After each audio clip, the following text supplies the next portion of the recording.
Welcome engineers, आप सभी का स्वागत है मेरे YouTube channel VIP advance tech में। तो यार, आज से आप लोग के लिए एक न्यू सीरीज स्टार्ट करी जा रही है जिसको नाम दिया गया है एसएससी जेई के लिए भोकाल सीरीज। यह हम लोगों की क्लास फर्स्ट है और इसमें जो हम सब्जेक्ट वाइज क्वेश्चन डिस्कस करेंगे, जिसमें आज का जो टॉपिक रहेगा हमारा बिल्डिंग मटेरियल का, वो ब्रिक्स मेसनरी और एग्रीगेट से रिलेटेड जो भी मेरे क्वेश्चन हैं वो मैंने इंक्लूड किए हैं। ये हमारा क्रैश कोर्स रहेगा जिसमें टोटल मैं आप लोग को 50 लेक्चर्स दूंगा। ये हमारे 10,000 प्लस एमसीक्यू होंगे और फ्री पीडीएफ आप लोग को इसको हमारे Telegram channel VIP advance tech पे अवेलेबल करा दी जाएगी। इसमें आप लोग को आप नॉलेज चेक करने का मौका भी मिलेगा कि आप लोग की जो प्रिपरेशन है वो किस लेवल पर है, क्योंकि सभी क्वेश्चन जो हैं वो आप लोग के टेक्स्ट बुक के टेस्ट सीरीज से इंक्लूड किए गए हैं। तो सभी क्वेश्चन एक्सपेक्टेड हैं, बहुत इंपॉर्टेंट क्वेश्चन होने वाले हैं। और मैं आप लोग को बता दूं कि इनिशियल स्टेज में क्लास की जो टाइमिंग रहेगी वो थोड़ी कम रहेगी, लेकिन धीरे धीरे इस क्लास की टाइमिंग बढ़ा दी जाएगी जैसा आप लोग का रेस्पॉन्स रहेगा। तो इस क्लास के लिए मैं काफ़ी मेहनत कर रहा हूँ यार, काफ़ी अच्छे अच्छे क्वेश्चन आप लोग के लिए निकाले गए हैं। तो अगर क्वेश्चन की क्वालिटी आप लोग को अच्छी लगती है और वीडियो अच्छी लगती है तो प्लीज़ लाइक करके और कमेंट करके ज़रूर बताएं। तो चलिए शुरू करेंगे अपनी वीडियो को बिना किसी डिले के। सबसे पहला क्वेश्चन हम देखेंगे अपना, ये देखिए सबसे पहला क्वेश्चन है हमारे पास। Find the coefficient of hardness if the loss in the weight is 25 gram as per Dorry abrasion test. देखिए, जो डोरी एब्रेशन टेस्ट है, एक क्वेश्चन तो हमारा यहीं से मिल गया हमको कि सर हमारा जो डोरी एब्रेशन टेस्ट होता है वो किस लिए परफॉर्म करा जाता है। तो इस चीज़ को याद रखेंगे, डोरी एब्रेशन टेस्ट आप लोग का, अगर आप लोग को हार्डनेस कैलकुलेट करनी है, क्या कैलकुलेट करनी है, हार्डनेस अगर कैलकुलेट करनी है किसकी, एग्रीगेट की, तो आप कौन सा टेस्ट परफॉर्म करते हो, डोरी एब्रेशन टेस्ट परफॉर्म करते हो। एक क्वेश्चन आप लोग को ये मिल गया। फिर डोरी हार्डनेस टेस्ट जो होता है, इससे हम हार्डनेस को कैसे मेजर करते हैं, तो इससे हार्डनेस को मेजर करते हैं हार्डनेस कोफिशिएंट की फॉर्म में। हार्डनेस कोफिशिएंट के फॉर्म में हम इससे हार्डनेस को मेजर करते हैं। तो हार्डनेस कोफिशिएंट ही हमसे पूछी है, उसने बोला है कि एक एग्रीगेट आप लोग के पास था जिसका वेस जो वेट में लॉस हुआ है वो कितना हुआ है, 25 ग्राम हुआ है। तो हमको हार्डनेस कोफिशिएंट बताना है कितना होगा। तो आप वीडियो पॉज करके अपना आंसर चूज़ कर लें, वरना मैं आप लोग को सोल्व कराता हूँ। ठीक है, आगे ये देखिए, इसका जो पहले सबसे आप पहले जो सही आंसर आप लोग का अगर आपने सोल्व किया तो ऑप्शन नंबर सी बिल्कुल सही आंसर आप लोग का हो जाएगा। अब हम बात करेंगे इसके सॉल्यूशन की। देखिए, यहाँ पे बात करेंगे कॉन्सेप्ट की, हम सबसे पहले बात कर लेते हैं। यहाँ पे देखिए, coefficient of hardness is calculated from the डोरी एब्रेशन टेस्ट। जैसा कि मैंने आप लोग को बताया कि अगर आपको कोफिशिएंट ऑफ हार्डनेस कैलकुलेट करना है तो उसके लिए आप किसका यूज़ करेंगे, डोरी एब्रेशन टेस्ट का यूज करेंगे। It is an indication of the hardness that is resistance against the external weathering of aggregate. देखिए, हार्डनेस तो आप लोग को मालूम है, लेकिन हार्डनेस का मतलब क्या होता है कि हार्डनेस टेस्ट हम परफॉर्म क्यों करते हैं। तो देखिए, अगर कोई भी एग्रीगेट आप लोग के पास है तो वो एग्रीगेट एक्सटर्नल वेदरिंग, जो आप लोग की एक्सटर्नल वेदरिंग है उससे कितने अच्छे से रजिस्ट कर पा रहा है। यानी कि मान लो कि अगर रेनिंग इफेक्ट हो गया, टेम्परेचर इफेक्ट हो गया, या फिर कोई लोड का इफेक्ट हो गया, तो उसको कितने अच्छे से आप लोग का एग्रीगेट रजिस्ट कर पा रहा है वो डिपेंड करता है हार्डनेस कोफिशिएंट के ऊपर।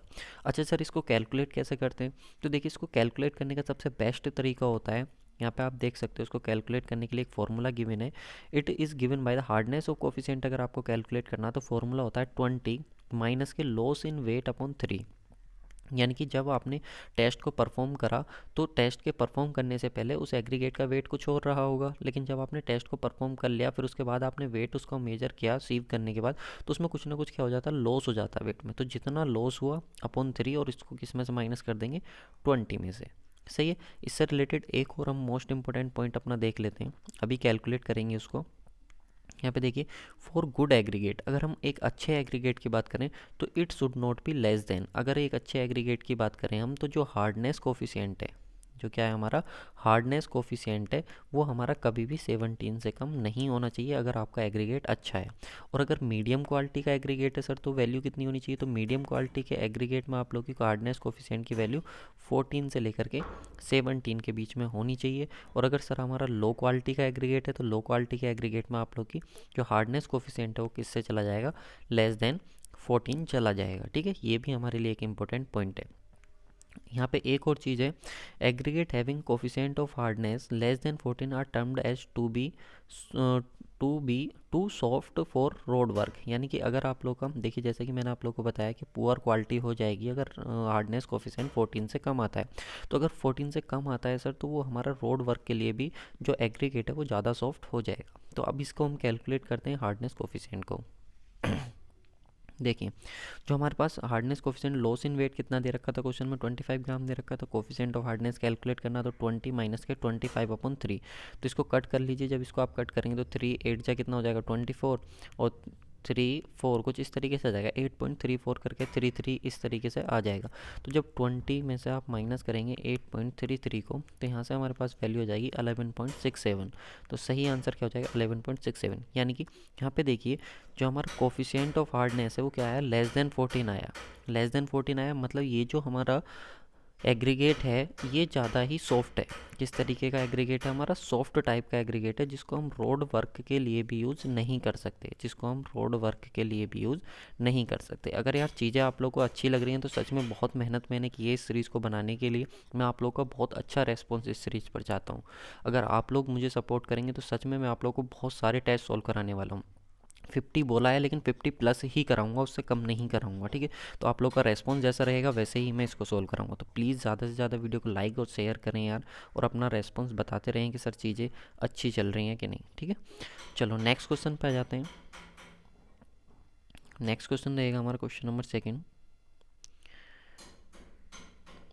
ये देखिए, इस क्वेश्चन की हम बात करेंगे। इस क्वेश्चन में बोला है in which of the following processes pug mill is used. आप लोग को याद होगा जब आप ब्रिक्स को बनाते हैं तो ब्रिक्स को बनाते समय एक प्रोसेस होती है जिसमें हम पग मील नाम का एक इंस्ट्रूमेंट यूज करते हैं अपना। तो बताना है कि वो जो पग मील इंस्ट्रूमेंट है वो आप किस लिए यूज करते हो। आप उसको बर्निंग ऑफ ब्रिक्स के लिए यूज करते हो, ड्राइंग ऑफ ब्रिक्स के लिए यूज करते हो, मोल्डिंग ऑफ क्ले के लिए यूज करते हो, या प्रिपरेशन ऑफ क्ले के लिए यूज करते हो। सही आंसर आप अपना बताएंगे, वीडियो को पॉज कर लेंगे। और अगर आप लोग बोलोगे तो कोशिश करूँगा कि यार इस सीरीज़ को लाइव भी लेकर के आऊँ, ठीक है। लाइव लाने की भी कोशिश करूँगा, मिक्स क्वेश्चन की इस सीरीज़ को लाइव लेकर के आने की कोशिश करूँगा, अगर टाइम देखो, अगर शेड्यूल फिक्स हो पाया तो। लेकिन आप लोग के रेस्पॉन्स के ऊपर डिपेंड करती हैं सारी चीज़ें। तो देखो, इसका जो सही आंसर हो जाएगा हमारा, जो पगमील होता है, याद रखेंगे पगमील को जो हम यूज करते हैं वो प्रिपरेशन ऑफ क्ले के लिए यूज करते हैं। किस लिए यूज करते हैं, प्रिपरेशन ऑफ क्ले के लिए यूज करते हैं। आप लोग को पी फॉर पग और P for preparation of clay, ठीक है, इस तरीके से आप इसको याद रख सकते हैं। तो पगमील किस लिए यूज करा जाता है, प्रिपरेशन ऑफ क्ले के लिए यूज करा जाता है। देखिए, इससे रिलेटेड हम समझ लेते हैं कि क्या क्या हमारी प्रोसेस होती हैं, इनकी भी हम बात कर लेते हैं। देखिए, पे मेंशन किया हुआ है process of manufacturing of brick clay. देखो, बहुत डिटेल में मैंने आप लोगों को बोला था एक क्वेश्चन से लगभग 10 क्वेश्चन मैं आप लोगों के तैयार कराऊंगा, ठीक है ना। तो देखो, यहाँ पर बहुत चीज़ें डिटेल में चलेंगी। The process of manufacturing of clay bricks. अगर आप क्या करते हो, मैन्युफैक्चर करते हो किसको, क्ले ब्रिक्स को। अगर आप क्ले ब्रिक्स को बनाते हो तो उसमें कौन कौन से स्टेप्स होते हैं, कौन कौन से प्रोसेस होते हैं। तो देखिए सर, सबसे पहले आ जाता है हमारा अनसॉइलिंग। क्या आ जाता है, अनसॉइलिंग। जैसे कि नाम से क्लियर हो रहा है, अनसॉइल करना है। तो इसमें क्या करते हैं हम, जो भी हमारी सॉइल होती है जहाँ से हमको ब्रिक्स बनाने के लिए सॉइल निकालनी होती है, उसकी लगभग टॉप सरफेस, टॉप 20 mm की जो सॉइल होती है उसको हम क्या कर देते हैं, हटा देते हैं। क्यों, क्योंकि हमको पता है जो अपर सरफेस है उसमें ज़रूर कुछ ना कुछ क्या होंगे, कुछ इम्प्योरिटीज़ वगैरह होंगी, ठीक है। तो जो हमारी क्ले को क्या कर सकती हैं, इफ़ेक्ट कर सकती हैं। तो इसलिए हम क्या करेंगे, उसको हटा देंगे। उसके बाद नेक्स्ट जो आता है वो आता है हमारा डिगिंग। अब डिग का मतलब क्या होता है, खोदना। तो अब जब आपने 200 mm की लेयर को हटा दिया तो उसके बाद आप क्या करोगे, सोइल को डग आउट करोगे, यानी कि उसको खोदोगे और बाहर निकाल लोगे, ठीक है। नेक्स्ट लेवल की प्रिपरेशन उसके बाद करेंगे। तो नेक्स्ट लेवल में क्या आ जाएगा, क्लीनिंग। क्या आ जाएगा, क्लीनिंग। यानी कि सर जो आपने सोइल निकाली थी ना, खोद करके जो डिगिंग की थी, उसको अब आप क्या करोगे, क्लीन करोगे कि कहीं उसमें आप लोग का ग्रेवल तो नहीं है, पेबल्स तो नहीं है, वेजिटेटिव तो नहीं है, मैटर्स तो नहीं है। अगर कुछ इस तरीके की चीज़ें हैं तो उनको क्या कर दोगे, बाहर कर दोगे और उसको प्रॉपर क्या कर लोगे, क्लीन कर लोगे। ये चीज़ें जो हैं हमारी डिफेक्ट्स के टाइम पे काम आएंगी। क्योंकि ब्रिक्स में क्या है, अगर मान लो ग्रेवल प्रेजेंट रह जाए, सपोज पेबल्स रह जाए, वेजिटेटिव रह जाए, तो इनकी वजह से क्या है कि ब्रिक्स में कुछ ना कुछ हमारे क्या आ जाते हैं, डिफेक्ट्स आ जाते हैं। तो इसको भी हम आगे पढ़ेंगे। वेदरिंग की बात करें, वेदरिंग का मतलब क्या होता है, तो इसमें क्या होता है कि जो हमने सोइल निकाली है उसको कुछ हफ्तों के लिए या कुछ महीनों के लिए, ठीक है, कुछ वीक्स के लिए या फिर कुछ महीनों के लिए हम उसको क्लीन एकदम ऐसे ही छोड़ देते हैं एटमॉस्फेयर में, ठीक है। जिसकी वजह से क्या हो जाती है, वो ज़्यादा सॉफ्ट हो जाती है ब्रिक्स बनाने के लिए। नेक्स्ट हम बात करेंगे bleeding, blending.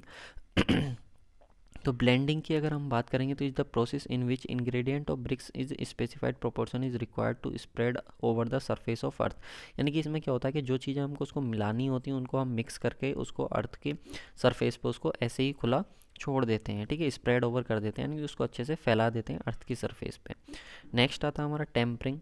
It is the process in which the plasticity is induced into the brick earth in order to make it fit for next process. यानी कि इसमें क्या करते हैं, हम थोड़ी प्लास्टिसिटी इम्प्रूव कराते हैं कि अगर हमारी प्लास्टिसिटी आ जाएगी तो उसके बाद नेक्स्ट लेवल के लिए हम क्या कर लेते हैं, उसको प्रिपेयर कर लेते हैं। और यही जो हमारी टेम्परिंग होती है, यही हमारी करी जाती है किससे, पग मील से।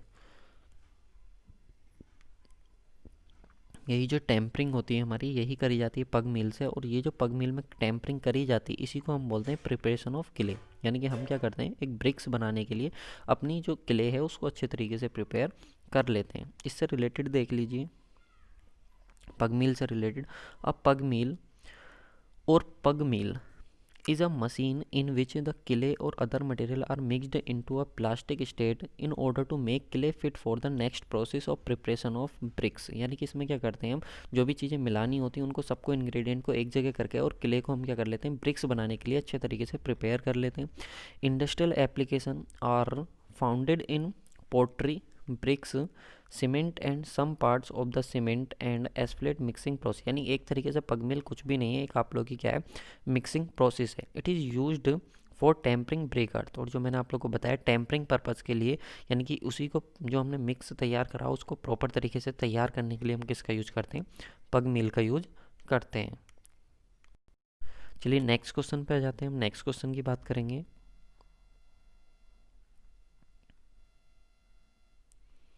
देखिए ये क्वेश्चन भी काफ़ी अच्छा है, इस क्वेश्चन की हम बात करेंगे। नेक्स्ट क्वेश्चन है हमारा, इसमें बोल रहा है the defects in clay products because of imprisoned air during their moulding is known as. देखो इसने यहाँ पे क्ले प्रोडक्ट बोल रखा है। क्या बोल रखा है, क्ले प्रोडक्ट।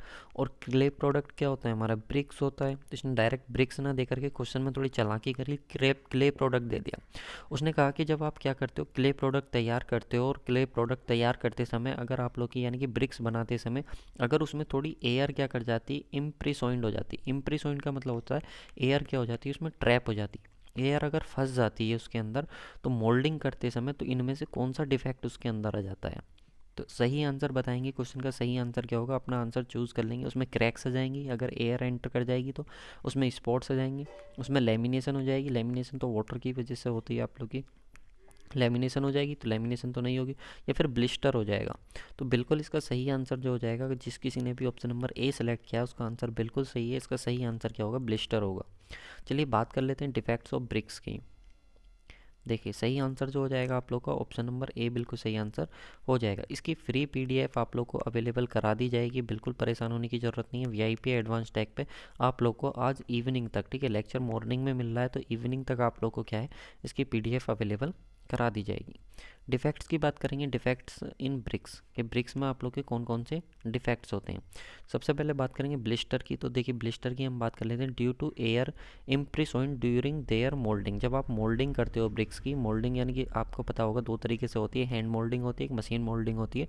तो जब दो तरीके से आप उसकी मोल्डिंग करते हो, अगर उसमें कोई भी एयर आप लोग की ट्रैप्ड हो जाती है तो उसकी वजह से जो आपका डिफेक्ट आता है उसको हम बोलते हैं ब्लिस्टर, ठीक है। ये पॉइंट आप लोग को याद रखना है। दूसरा आता है आपका ब्लोटिंग। ब्लोटिंग की बात करें, this effect is observed as spongy swollen mass over the surface of burnt bricks is caused due to presence of excess carbonaceous matter and sulphur in brick clay. देखिए जो आप लोग की ब्रिक्स होती है, अगर उसमें एक्सिस में कार्बोनियस मैटर और सल्फर मैटर अगर आप लोग के प्रेजेंट हो जाते हैं, सल्फर के कंपाउंड्स और कार्बन के कंपाउंड अगर ज़्यादा अमाउंट में प्रेजेंट हो जाते हैं, तो उसकी वजह से क्या होता है, ब्लोटिंग इफेक्ट आ जाता है ब्रिक्स में। अब देखिए सर ब्लोटिंग इफेक्ट क्या होता है, तो लाइक ए स्पंज, स्पंज आप लोगों ने देखा होगा जो वाटर को अपने अंदर एब्जॉर्ब कर लेता है, फिर आप उसको दबाते हो तो फिर उससे पानी निचोड़ता है ना। जैसे कपड़े अगर धोए, कपड़े धोने के बाद अगर आप उनको क्या करोगे, ईठोगे, मतलब ट्विस्ट करोगे, तो ट्विस्ट करने के बाद क्या होगा, उसमें से वाटर रिमूव होगा। तो ऐसे ही स्पंज होता है, तो इसमें स्पंजिंग इफेक्ट आ जाता है आप लोग का, इसी को बोलते हैं ब्लोटिंग, ठीक है। नहीं स्वेल कर जाती है ब्रिक्स, इसका वॉल्यूम क्या होता है, इंक्रीज हो जाता है। नेक्स्ट बात करेंगे चफ्स की। तो चफ्स में क्या होता है आप लोग का, the deformation of the shape of bricks caused by the rain water falling on the hot bricks. देखिए अगर आप लोगों का क्या है, आप लोगों ने ब्रिक्स बाहर निकाली, जो आपका कैंप पे क्लीन होता है उससे जब आपने ब्रिक्स बाहर निकाली तो उसका टेम्परेचर क्या होता है, ज़्यादा होता है। उसका टेम्परेचर क्या होता है, ज़्यादा होता है। तो अगर ऐसी ब्रिक्स जिसका टेम्परेचर ज़्यादा है और फिर ऊपर से क्या हो जाए, उस पर रेन हो जाए, बारिश हो जाए, तो उसकी वजह से क्या होगा कि उसमें एक डिफेक्ट आ जाता है, उसकी शेप क्या हो जाती है, डिफॉर्म हो जाती है। तो उसी डिफॉर्मेशन वाली शेप के जो डिफेक्ट आता है उसको हम बोलते हैं चप्स। क्या बोलते हैं उसको, चप्स उसको बोलते हैं। नेक्स्ट आता है लेमिनेशन, तो लेमिनेशन की भी हम बात कर लेते हैं।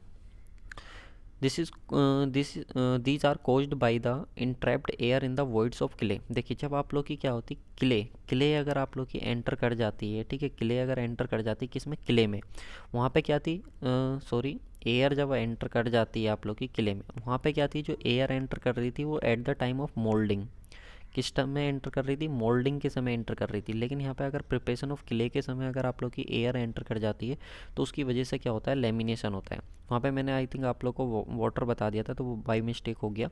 Lamination produce thin lamina on the brick face, यानी कि उसकी वजह से एक थिन लेमिना बन जाती है, एक लेयर बन जाती है, which weather out on exposure or the defects in clay products because of imprisoned air during their molding is known as lamination. Such bricks are weak in structure, और जिसमें lamination आप लोग का फॉर्म हो जाता है उस तरीके की जो ब्रिक स्ट्रक्चर होती है वो बहुत ज़्यादा वीक होती है।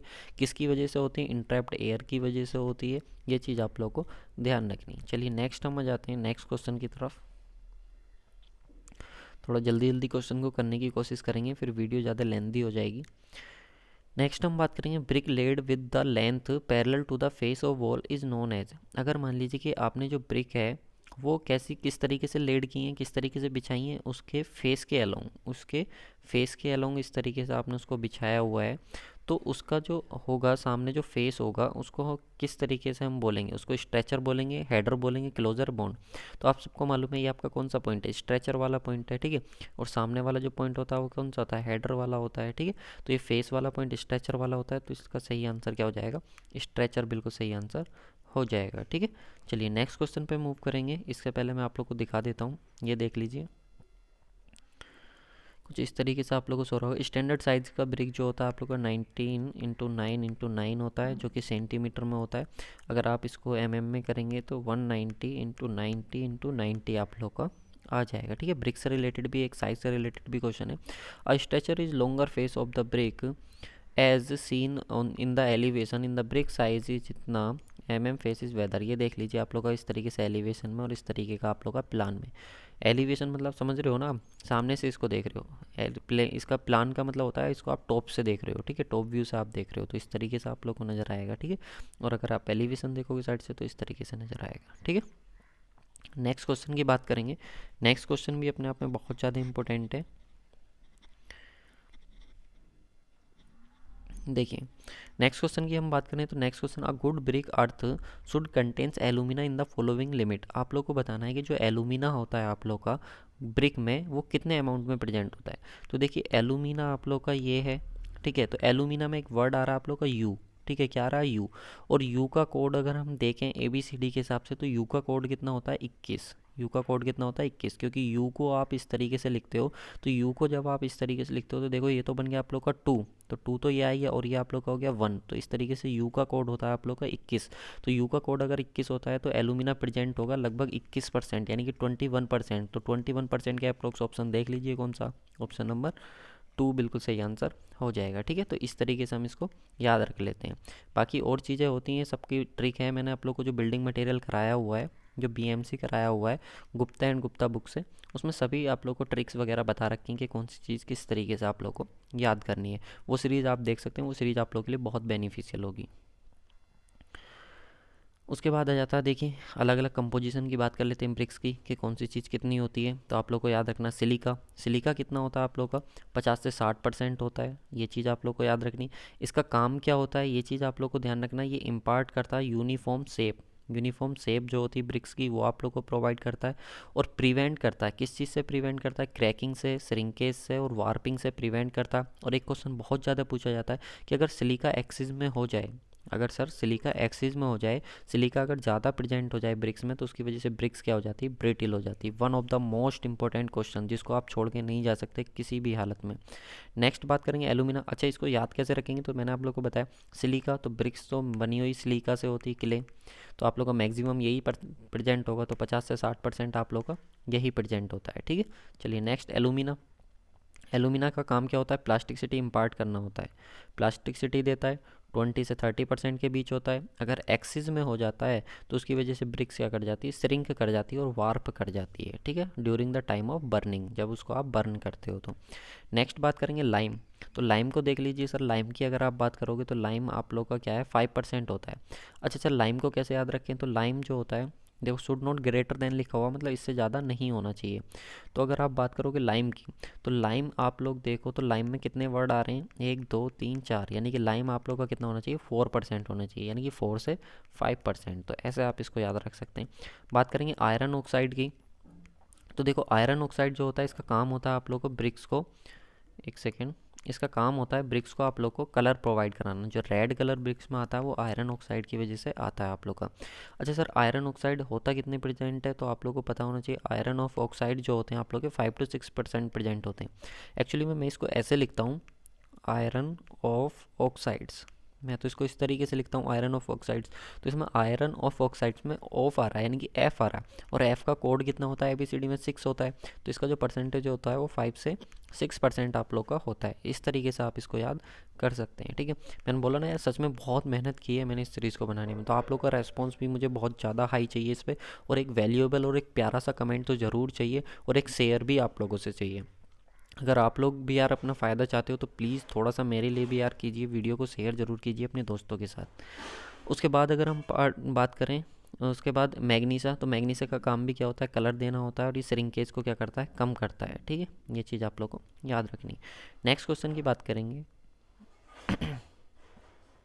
नेक्स्ट क्वेश्चन है हमारा, इसमें बोल रहा है कि in an excess of flaky particle in concrete aggregate. अगर देखिए आपके फ्लैकी पार्टिकल जो होते हैं, देखिए दो तरीके के पार्टिकल होते हैं, एक इलोंगेटेड होते हैं, यानी कि जो क्या होते हैं, लंबे लंबे होते हैं, ठीक है, जिनकी लेंथ क्या होती है पार्टिकल की, ज़्यादा होती है। एक होते हैं फ्लैकी, फ्लैकी मतलब होते हैं जिनकी थिकनेस बहुत कम होती है, यानी कि बिल्कुल पतले होते हैं। कैसे होते हैं एग्रीगेट, बिल्कुल पतले एग्रीगेट होते हैं, चौड़े होते हैं, चौड़े होने के साथ साथ बिल्कुल एकदम पतले एग्रीगेट होते हैं, वो होते हैं आप लोग के फ्लैकी पार्टिकल।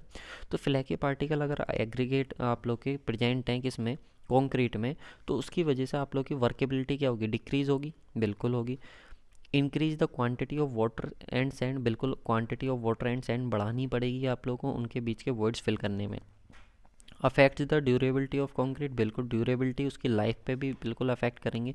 अगर लाइफ पे अफेक्ट ना करते तो हम फ्लैकी पार्टिकल ही यूज़ ना कर लेते, या इलोंगेटेड पार्टिकल यूज़ नहीं कर लेते, एक यूनिफॉर्म हम एक पर्टिकुलर साइज़ के जो हम पार्टिकल्स होते हैं उन्हीं को क्यों यूज़ करते हैं। तो इसलिए इसका जो सही आंसर होने वाला आप लोग का वो ऑप्शन नंबर डी बिल्कुल सही आंसर हो जाएगा, यानी कि सारी चीज़ें क्या होंगी, इफेक्ट होंगी। सही है कि नहीं। तो देख लीजिए वर्केबिलिटी से रिलेटेड, वर्केबिलिटी का मतलब क्या होता है, तो अगर कोई भी चीज़ कितने अच्छे से आप प्लेस कर पा रहे हो, अगर आपने कंक्रीट प्रिपेयर करी, तो जो कंक्रीट आपने प्रिपेयर करी उसको कितने अच्छे से आप ट्रांसपोर्ट कर पा रहे हो, कितने अच्छे से उसको प्लेस कर पा रहे हो, कितने अच्छे से उसको कॉम्पैक्ट कर पा रहे हो, ये सारी चीज़ें किसके ऊपर डिपेंड करती हैं, वर्केबिलिटी के ऊपर डिपेंड करती हैं। अच्छा, वर्केबिलिटी कई तरीके से मेजर करी जाती है, लेकिन एक होता है हमारा स्लम्प टेस्ट, जो कि बहुत ज़्यादा इंपॉर्टेंट होता है, वो हमारा मेनली यूज करा जाता है, ठीक है, तो वो हमको पता होना चाहिए।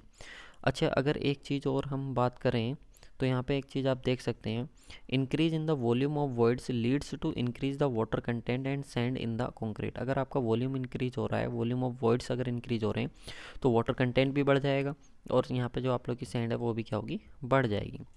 ड्यूरेबिलिटी आप लोग को मालूम है, ड्यूरेबिलिटी रिलेटेड टू किससे होती है, लाइफ से, ठीक है, कितनी उसकी लाइफ है, यानी कि कितने अच्छे से वो चीज़ों को रजिस्ट कर पा रही है।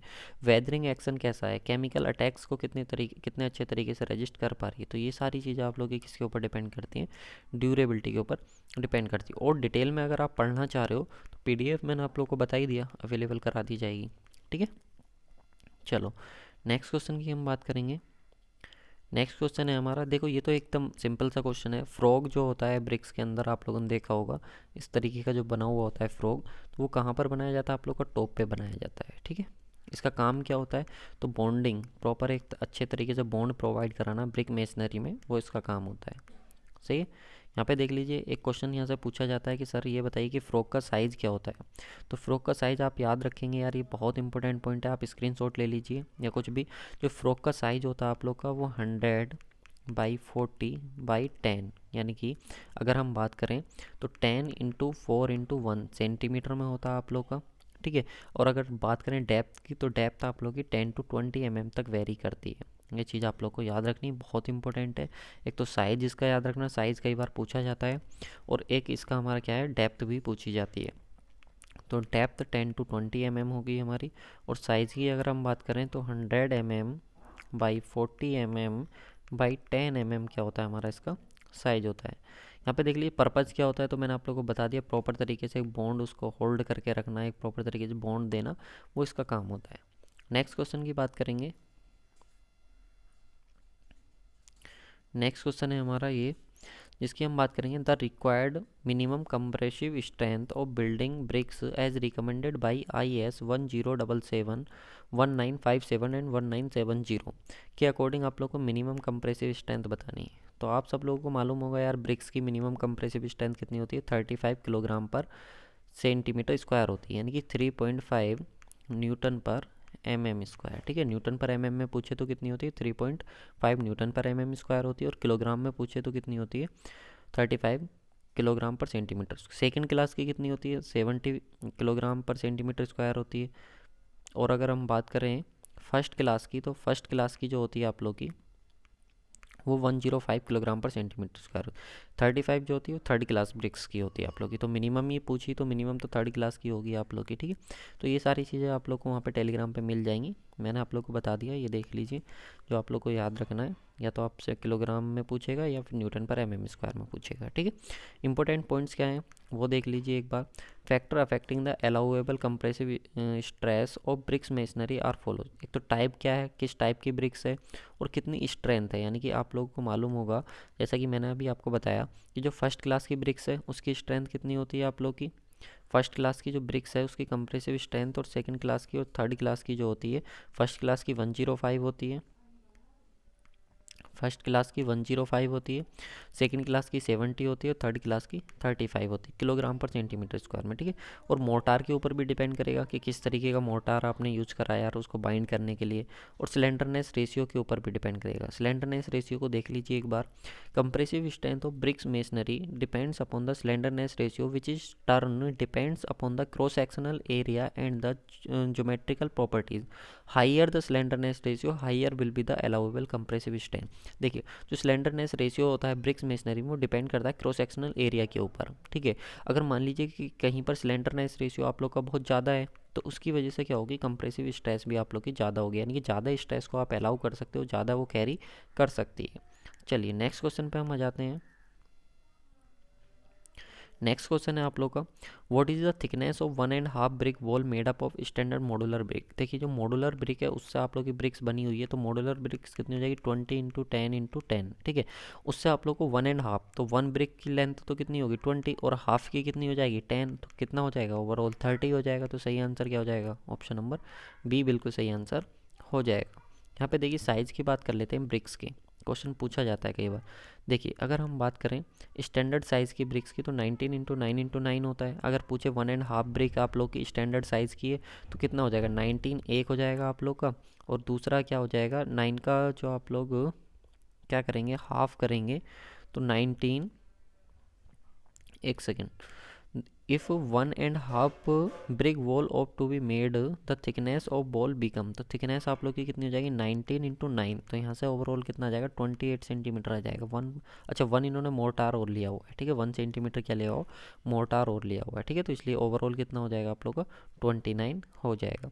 इसी तरीके से मॉडुलर की बात करें, तो मॉडुलर आप लोग का कितना होता है 19 × 9 स्टैंडर्ड साइज़ होता है। नॉमिनल साइज़ की बात करें तो 20 × 10 होता है आप लोग का। ठीक है, ये सारी चीज़ें आप लोग को पता होनी चाहिए। उसके बाद नॉन मॉडुलर की बात करें, देखो ब्रिक्स जो होती है ना आप लोग की, एक्चुअली में ब्रिक्स दो तरीके की होती हैं भाई, एक होती है मॉडुलर, एक होती है नॉन मॉडुलर। जो मॉडुलर ब्रिक होती है वो आप लोग की स्टैंडर्ड और नॉमिनल दो तरीके की होती हैं, और जो नॉन मॉडुलर होती हैं वो कन्वेंशनल साइज होती हैं, जो 22.4, 11.4 और 7.6 सेंटीमीटर इसका साइज होता है। ठीक है, लेकिन अगर हम बात करें स्टैंडर्ड की और नॉमिनल की, तो आप लोग की स्टैंडर्ड 19 × 9 × 9 होती है, और ये आप लोग की होती है। ठीक है, नॉमिनल। तो याद रखना नॉमिनल में क्या होता है आप लोग का, मोर्टार इंक्लूड होता है, मोर्टार इसमें इंक्लूड होता है आप लोग का। ठीक है ना, स्टैंडर्ड वाली ब्रिक्स में। चलिए नेक्स्ट क्वेश्चन पे आ जाते हैं। नेक्स्ट क्वेश्चन है, यहाँ पे देखिए क्वेश्चन आप लोगों से कह रहा है ज़्यादा फिर जूम इन हो जाएगा, तो इसको ऐसे ही रहने देते हैं, एक सेकेंड हम बात कर लेते हैं। तो इस क्वेश्चन की हम बात करते हैं, a curve showing the percentage passing on ordinate versus sieve size on abscissa of aggregate a horizontal portion of certain range indicate. देखो सबसे पहले मैं आप लोग को बता देता हूँ जो आप लोग का कर्व, देखिए ऑर्डिनेट का मतलब होता है, ऑर्डिनेट ऑर्डिनेट का मतलब होता है सर वाई एक्सिस, ठीक है, और एब्सिसा का मतलब होता है एक्स एक्सिस। क्या होता है? X axis. तो ऑर्डिनेट मतलब वाई एक्सिस पे जो आप लोग का परसेंटेज ऑफ पासिंग है, और एक्स एक्सिस पे जो आप लोग का साइज है, एक्स एक्सिस पे क्या साइज है, यानी कि एक तरफ एग्रीगेट का साइज है और एक तरफ एग्रीगेट का पासिंग वो है परसेंटेज, ठीक है। तो हमको बताना है कि इनमें से कौन सा आप लोग का, अब इसका ऑफ एग्रीगेट हॉरिजॉन्टल पोर्शन जो आप लोग का होगा वो आप लोग का सर्टेन किस रेंज को इंडिकेट करेगा, एक सर्टेन रेंज जो है वो किसको इंडिकेट करेगी। तो इसका सही आंसर जो हो जाएगा आप लोग का गैप ग्रेडेड हो जाएगा। किसको रिप्रेजेंट करेगा? वो गैप ग्रेडेड को। अब मैं सॉल्यूशन में आप लोग को बता देता हूँ। देखिए ये कुछ इस तरीके का आप लोग का होता है, वाई एक्सिस पे परसेंटेज ऑफ पासिंग होता है, एक्स एक्सिस पे आप लोग का क्या होता है, साइज होता है कि क्या आप लोग का सीप साइज है। तो उसने बोला है कि एक पर्टिकुलर गैप आप लोग का, एक पर्टिकुलर रेंज जो होगी वो किसको रिप्रेजेंट करेगी, तो वो एक गैप एग्रीगेट को रिप्रेजेंट करेगी। किसको रिप्रेजेंट करेगी? आप लोग का गैप एग्रीगेट को रिप्रेजेंट करेगी। यही चीज़ यहाँ पे मेंशन की हुई है। यहाँ पे आप देख सकते हो कि a curve showing percentage passing on the ordinate versus sieve size on abscissa of aggregate on horizontal portion for a certain range, एक सर्टेन रेंज के लिए इंडिकेट करती है किसको? वो गैप ग्रेडिंग को। किसको? गैप ग्रेडिंग को रिप्रेजेंट करती है, ठीक है। अच्छा गैप ग्रेडिंग एग्रीगेट होता क्या है? तो गैप ग्रेडिंग एग्रीगेट में आप लोग समझ सकते हो कि इसमें सैंड का जो वॉल्यूम होता है 26 से 40% तक आप लोग का रिक्वायर्ड होता है, इतना रिड्यूस हो जाता है। स्पेसिफिक सरफेस एरिया जो होता है वो भी आप लोग का कम होता है। पॉइंट जो होता है इसमें आप लोग का point contact between various size of fractions is maintain, दस रिड्यूसिंग द डाइंग श्रिंकेज। तो डाइंग श्रिंकेज भी इसमें रिड्यूस हो जाती है। लेस सीमेंट की इसमें रिक्वायरमेंट होती है। तो ये सारी चीज़ आप लोग के लिए किस में होती हैं? गैप ग्रेडिंग में होती हैं। तो गाइज़ आप लोग को यार वीडियो कैसी लगी एक बार ज़रूर अपना कमेंट करके बताना। आज तो मैंने क्वेश्चन इतने ही इंक्लूड किए थे, लेकिन क्या होगा धीरे धीरे नंबर ऑफ़ क्वेश्चंस बढ़ा दिए जाएंगे जैसा आप लोग का रेस्पॉन्स रहेगा। लेकिन हाँ क्वेश्चन की क्वालिटी आप लोग को बहुत ज़बरदस्त मिलने वाली है। एक तरीके से टेस्ट आप लोग के होंगे, सबके सब क्वेश्चन आप लोग के लिए न्यू अरेंज होंगे, बिल्कुल न्यू क्वेश्चन आप लोग को मिलेंगे, ठीक है। क्वेश्चन आप कहीं से भी लगाओ, लेकिन जब आप क्वेश्चन ज़्यादा लगाओगे, नंबर ऑफ क्वेश्चन लगाओगे और न्यू क्वेश्चन जब आप लोग लगाओगे तो आपका दिमाग के जो पुर्जे हैं ना वो सब खुल जाएंगे, ठीक है। तो आप लोग को सोचने के लिए मजबूर करेंगे चीज़ों को। तो देखो प्रीवियस ईयर की सीरीज चल रही है, वो बहुत ज़बरदस्त सीरीज है जिसमें कि 2004 से लेकर के 2019-20 तक के क्वेश्चन आप लोग को करा रहा हूँ, और विद डिटेल। उसमें भी एक एक क्वेश्चन से 10-10 20-20 क्वेश्चन तैयार करा रहा हूँ, इसमें भी करा रहा हूँ। मतलब क्वेश्चन इतने हो जाएंगे, बहुत ज़्यादा क्वेश्चन हो जाएंगे। इन दो सीरीज़ को फॉलो कर लो, और ये दो सीरीज़ आप लोगों को चलेंगी। 50 लेक्चर्स का ये क्रैश कोर्स होने वाला है, बहुत ज़बरदस्त क्रैश कोर्स होने वाला है। जैसा आप लोगों का रेस्पॉन्स रहेगा उतनी ही मेहनत मेरी बढ़ती रहेगी। आप लोग के लाइक्स के ऊपर और आप लोग के कमेंट्स के ऊपर डिपेंड करेगा कि कितनी मेहनत मुझे करनी है। तो प्लीज़ ज़्यादा से ज़्यादा वीडियो को लाइक करें, शेयर करें, और यार अपने भाई को सपोर्ट करें। आप लोगों की सपोर्ट की बहुत ज़्यादा ज़रूरत है। तो मिलते हैं नेक्स्ट वीडियो में, तब तक के लिए guys thanks for watching this video lecture.